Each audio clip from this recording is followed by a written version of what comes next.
What is going on, you guys? It's your boy, Fiddleroy Yolandis Mackinaw Titty Boosters III, and we're back with episode 28 of the Minecraft Let's Play series. Starting off the episode, I'm on top of the Nether Roof, so just a little quick ladder and ender pearl bug to get up here, and then I actually busted out a few of these bedrocks. I forgot what they were called for a second, but I busted out a few of the bedrocks using the tricks, just perfecting that technique. I'll probably use that a lot more in some areas that I want to remove a lot of bedrock, but for now I just set up some portals to two of the ocean monuments that we have that hopefully I'll get to in the next few episodes, but this one just goes to our central tower, our clock tower at the village. So we've got a portal here now, just in our central clock tower, and then that one goes to the Nether Roof, and then we also have the one over at the home base that goes to just sort of our Nether hub area. But first things first, you can see I have this long railway. I was actually transporting some villagers over to our melon or our pumpkin area, because we're going to eventually want a bunch of villagers to trade. So I've gone ahead and bred a bunch of them. So I'm in the process of sort of funneling out some ones with pumpkin trades, so that everyone can trade pumpkins and we can convert a lot of our pumpkins to emeralds. The other thing, as you can see, I actually finished building this. So this took forever, like I thought, and it also was a huge drain on our resources. So really low on iron, low on redstone, low on wood, so I'm kind of low on everything right now, but I'm glad I'm done with it at least. This thing produces a lot of pumpkins, let me tell you. A lot. I have not been like just clean these chests out too, and they're already filling up again. But anyway, so the first thing I want to do is actually set up a newer storage system for this, because it's going to overflow really quickly since this thing produces so many. So I have an area up here. Jesus Christ, I need better stairs. But I have an area up here for just that I'm gonna hollow out and hopefully make into a big storage area. I'm gonna have to transport the items up here somehow, and then I'll probably have a bunch of chests along this area to store it all.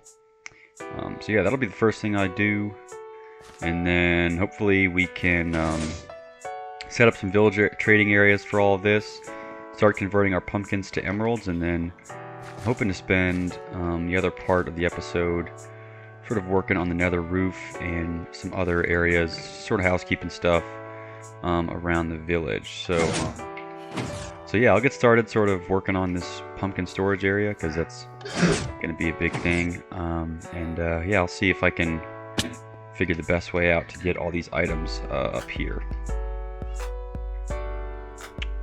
Alright guys, so I think I finished up our pumpkin farm for now. I put a nice little cosmetic layer on top.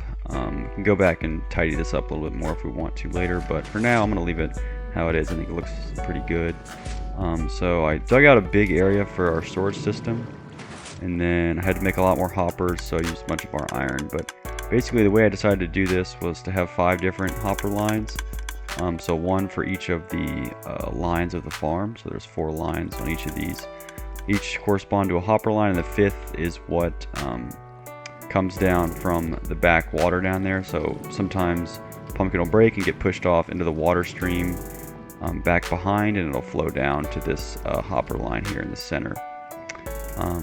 Anyway, all of those funnel into this soul sand stream up here. So I have, these are all soul sand elevators on the other side of this glass, and then I have a little mini redstone circuit underneath this that will constantly fire all these dispensers and shoot the items up. So you can see there are a few pumpkins that fly up. Of course, when I want to show it, I don't see any of them, but hopefully, yeah, there's some. Anyway, it comes in little spurts, just because the minecarts come in, one at a time. But anyway, the pumpkins fly up there, and they go up there to our storage system, which I'll show you in a second. But there's a little shut off, so once I shut this off, all the dispensers stop. It's a super simple little circuit. But up here for the storage area, I kind of went with the overkill design because I knew that this thing produces a lot, and I think like we've already filled up probably about 10 or even 15 double chests with pumpkins. So I'm assuming at one point a lot of this will be full, but I'm hoping that I got a villager breeder down there at the end of the tunnel, hoping that I can start getting some farmers in to trade these for emeralds. Anyway, I just have the hopper system back behind these chests that funnels all the items in from that soul sand elevator into these chests. It's not really in order over here, but over here it should fill them, starting with this chest and ending with the chest up here. So once this one's full, we'll know the entire system is full. But as for the villager breeder, so I brought a few villagers down and then started breeding them. And then just trying to trade with the ones that give pumpkin trades. So I think they're still mad at me because I killed a bunch of villagers earlier, but yeah, I basically kill the ones that don't have pumpkin trades, and then I continue to breed them. So the ones that are in here, some of them have pumpkin trades. Like I said, I killed them, so their trades are horrible. But I'll trade with the ones that have this emerald to bread trade. So I'll use the emeralds I have to trade for bread, and then a lot of times the second trade will be a pumpkin trade like this one. So like this one I traded for the bread and traded for the pumpkins. That way I only need just a few emeralds to start, and then pumpkins to trade for bread, and then pumpkins, and then from there I can identify which ones have the trades I want. Like I said, if they don't have the trades I want, I just kill them. And after a while they'll calm down, they'll trades, they'll go back to normal. So that's kind of been my system so far. I only have about 10 of these guys with pumpkin trades, and I want about 30. That way we can, for each little sitting, we can get a solid number of emeralds from each of these villagers. But then other than that, I've been mining out more of an area, which I know that I seem to be mining stuff out a lot, but I have kind of an idea for this area down here. So it's adjacent to our tree farm over there, but basically I'm going to extend the bottom, the same little water and glass trick I did over there. I'm going to extend that all the way down this way, and my idea for this whole area is to be kind of like my sort of industrial area. So the farms that don't really have their own dedicated space, in the overworld, or would kind of look bad in the overworld, I want to put down here. So I have some tentative ideas for that. Like, this is going to be the big tree farm area, and then over here I'm thinking of having some slime farms, a couple gunpowder farms, some of the smaller farms like flowers, like a bone meal moss farm, and then another one I was thinking of was a honey farm with bees. But that'd be a fun one to put down here. But there's a lot of area. I'm finishing up just 3 more blocks above this one. This is as tall as I'll go. I'm not going to go all the way up like I did over there, but figured to give us enough area to build some micro farms, and hopefully have an area to get a lot of different resources in our world. So we'll be working on this, just sort of mining it out, and again sort of finishing up the cosmetics. I mined a lot of wood, so I have a bunch of wood to start decorating this, but I think I'm going to go through and clean up the walls and stuff first before I start putting wood in. And I'm also probably going to try to spawn proof every cave and stuff that I can find, because like I said, I'm eventually going to put gunpowder farms here or somewhere in here, and I'm going to want as many caves spawn proofed as possible so the rates are good. Yeah, anyway, I have a lot of more work, sort of grindy work to do before I have any real updates, but I'm going to try and furnish this area up a little bit. I got some wood and some leaves, but probably not enough to do the whole area.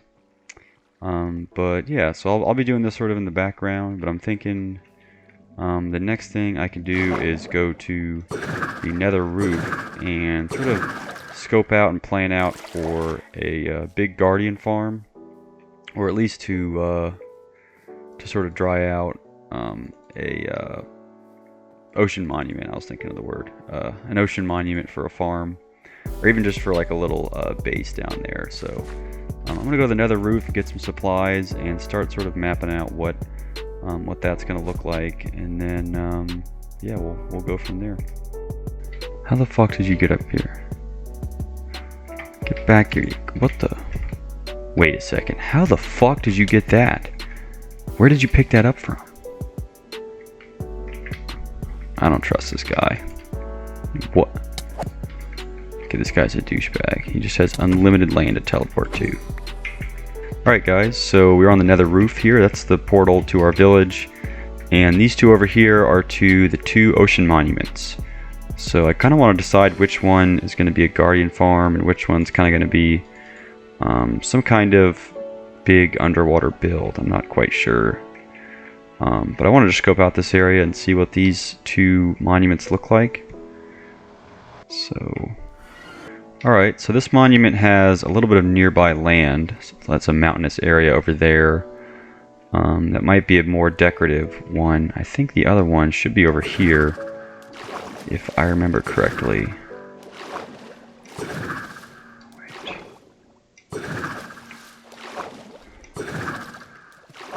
Okay, so here's this one, and the other one is over there. This one I think is nice because it is near a coral reef. So I think that's the one we're going to work with today. But I'm not sure if this will become a farm or if it's purely for decoration. But I want to sort of scope out a little area, probably like a big circle around it, to at least identify the area we'll be sort of drying out in the future. So I brought a bunch of stone bricks to make a circle, and I'm going to use that little circle maker widget thing, internet website, to make sure I get the dimensions of the circle perfect. But I'm going to go ahead and yeah, I'm going to go build a big circle around this, and hopefully it's not that hard. So yeah, here we go.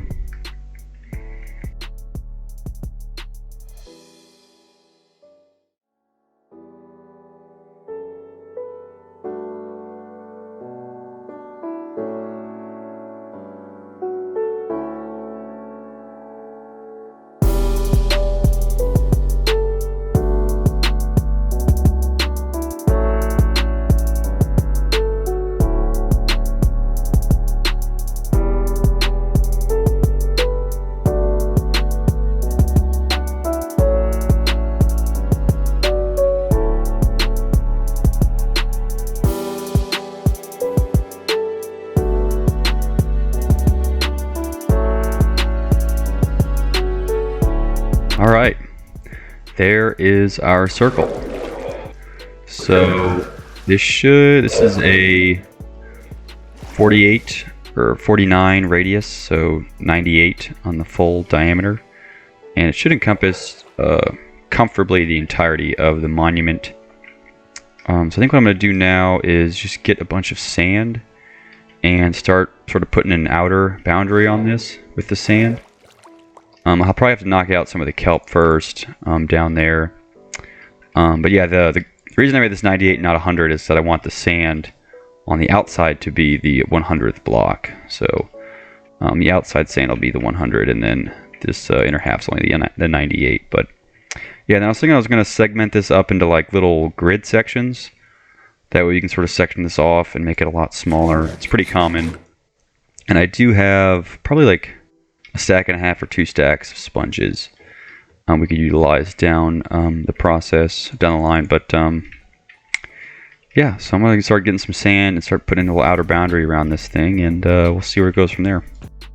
Alright guys, so several hours later, I've filled in the entire perimeter with sand. So we have sort of the whole big circle around the entire thing is all encased with sand. And to make the sort of the excavation process a little easier, I have this little design here. Basically what these walls allow me to do is just gives me framework where to put kind of these columns of sand. So I've decided to go four spaces apart. So basically between each column of sand there's going to be four big lanes of water. And that should be just perfect to dry everything out with sponges that way. But I've set them up so the areas that are 6 wide, I'll put the sand on the inside or the outside of it, And the areas that are just too wide, I put the lines on the sort of the inside area of it. That way, like, these are only 2 apart, but if I put the sand on the outside of both of these, the area in between is 4. Basically, that's what this little design is on this quarter. So I'll do that for all 4 quarters, and obviously I need to harvest a little bit more sand and do some cleanup with the kelp and the seagrass along the bottom, because I know that will screw things up if those get in the way. But I'm thinking I might leave the inside sort of all flooded. That way it'll kind of taper down the spawns a little bit around the outside. But I don't know if that's going to be a disaster for the very end when they're only spawning in there. So I don't quite know what to do with that yet, but I'll probably stop here for this episode. There's one more thing I want to do today that's been kind of bugging me for a while. So I'm going to go back to home base and then we'll go from there. Alright, so we're back at the main village, and the sort of quality of life improvement that I want to make this episode is actually the spider spawner. So I think a long time ago, probably like episode 20 or 21 or something like that, or I think it was even earlier than that, like maybe like 12, I made this quadruple cave spider spawner. This has been the main source of XP in this world for me so far. This is where I repair all my tools and armor when it sort of gets beaten down. So yeah, it's pretty dark in here, so you'll barely be able to see. We got 4 cave spider spawners in this area. Maybe I'll hold a torch, might be better. Yeah. But yeah, my biggest complaint with this is that right here, this killing mechanism, it is pretty bad, quite honestly. Because it doesn't hold the spiders back. Like, I'll hit them and I'll knock them back. See, I'll give you an example. So yeah, like instead of like them staying there, they sort of get knocked back whenever I swing my sword, which gets really annoying. The other thing is the pickup. The hopper just isn't fast enough to kill these guys, or to pick up all their items when I kill them. So I definitely want to overhaul this entire sort of collection area. I've also, this thing is filled up like 5 times, so all this storage over here is full of the spider eyes and all the string and stuff. So I want to be able to sort of sort the string and spider eyes out from one another. Maybe like set up a station to convert it all to some wool. And then I don't know what to do with the spider eyes, but I definitely want just a more robust collection system and killing system, and just really all around want to overhaul just the collection aspect of this farm. So I figured that'd be a nice project to do sort of towards the end here. And I'm gonna brainstorm a little bit and see what I can come up with for this.